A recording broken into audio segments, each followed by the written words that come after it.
Rupiah jatuh tak boleh nak beli bunga api.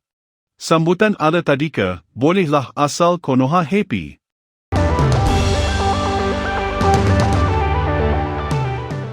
Ya, penyambutan Tahun Baru 2026 baru-baru ini, sejumlah pemerintah daerah di Indonesia memutuskan untuk tidak mengadakan pesta kembang api pada malam pergantian Tahun Baru 2026.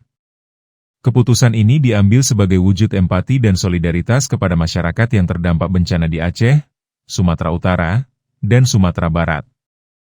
Berita ini pun juga dimuat pada salah satu stasiun TV negara tetangga.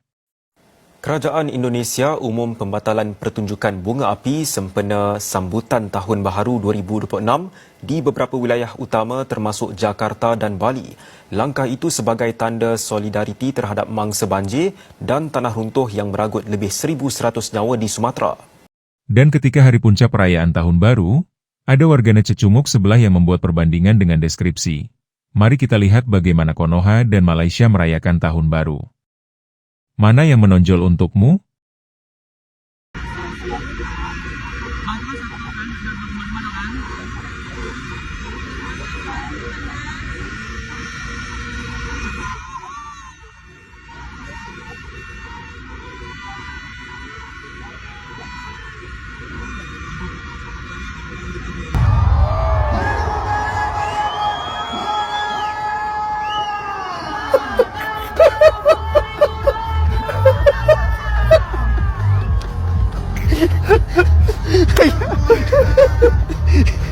Kemudian mencuat ragam komentar dari oknum-oknum netizen sebelah yang menunjukkan kedunguan mereka sendiri.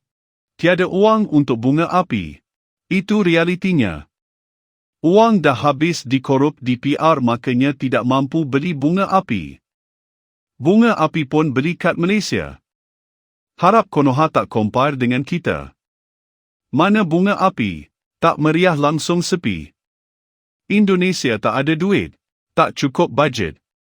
Rupiah jatuh tak boleh nak beli bunga api. Tak cukup bajet tu, bunga api pun mahal, tak apalah sambut sederhana je. Di Konoha masih 2021. Menara Konoha tertinggal zaman. Konoha tu kat Jakarta ke? Takkanlah macam tu je, tu mungkin kat pedalaman. Tak ada bunga api rupiah jatuh menjunam. Konoha sebelum buat sambutan New Year, sepatut kutip derma dulu untuk pasang bunga api. Sambutan ala tadika, bolehlah asal Konoha happy. Tak payah nak bangga sangatlah, kita pun berasal dari Konoha juga apa. Apa yang gelak sangat tak lucu pun kenapa nak banding-bandingkan. Kerajaan Indonesia dah bagitahu tiada sambutan tahun baru yang berlebihan, sebab mereka baru kena bencana banjir, kita pun kena ada empati dengan nasib mereka. Saya baru balik dari Jakarta sambut tahun baru kat sana. Disebabkan arahan dari kerajaan dia orang tak boleh hidup bunga api menghormati Sumatera yang sedang berduka. Ya, beberapa cuitan komentar tersebut sudah dengan sendirinya membuktikan standar IQ, SQ dan EQ-nya jauh di bawah standar. Dan sebagaimana yang pernah diungkapkan oleh pakar-pakar kesehatan di negara sebelah ini, bahwa banyak warganya yang menderita penyakit mental.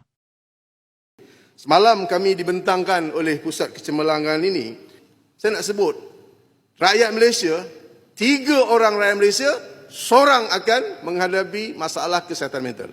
So, kita berdepan dengan masalah kesihatan mental. Dan saya nak kongsikan kerisauan serta kegusaran saya tentang masalah yang melanda kita buat masa sekarang ni, iaitu masalah kesihatan mental. Kita pun dah tengok kan data yang dikeluarkan oleh KKM tentang kemurungan dan sebagainya. Makin mencanak tau guys. Dan bila saya berinteraksi dengan peserta ni semua, saya memang boleh tengok ramai yang terjejas, ramai yang memerlukan bantuan, ramai yang bergelumang dalam masalah ini dalam diam. Oh, gila orang sekarang gila. Tak boleh nak brain lah kita. Takut tengok berita-berita. Ramai orang gila sekarang ni, ramai orang gila. Sakit mental, dalaman tak betul, spiritual lemah. Ya, secara nasional pemerintah memang tidak secara tegas melarang pesta kembang api. Namun beberapa pemerintah daerah di Indonesia mempunyai kebijakan tersendiri untuk meniadakan pesta kembang api sebagai bentuk solidaritas atas musibah yang terjadi di beberapa daerah di Indonesia. Akan tetapi di sebagian daerah lain di Indonesia tetap melaksanakan perayaan Tahun Baru dengan pesta kembang api, tetapi juga disertai dengan doa bersama bagi korban bencana alam. Dan soal kemeriahan antara satu negara dengan negara lain, itu tidak menjadi satu-satunya ukuran. Nah, dengan penilaian miring dari oknum-oknum netizen sebelah, kita bisa menilai sendiri perangai warganet sebelah seperti apa. Hal ini juga seperti ketika sebagian orang yang memberi sumbangan, namun yang lain berkoar-koar agar divalidasi. Ketika ditolak oleh pihak terkait, maka merasa kepanasan dan berdramatisasi, tanpa mencari tahu terlebih dahulu penyebabnya. Dan jika diperhatikan, ada oknum-oknum di sebelah bukan sekali saja ada yang mengungkit-ungkit apa yang sudah mereka sumbangkan. Sehingga hal seperti ini yang dikatakan orang yang ria.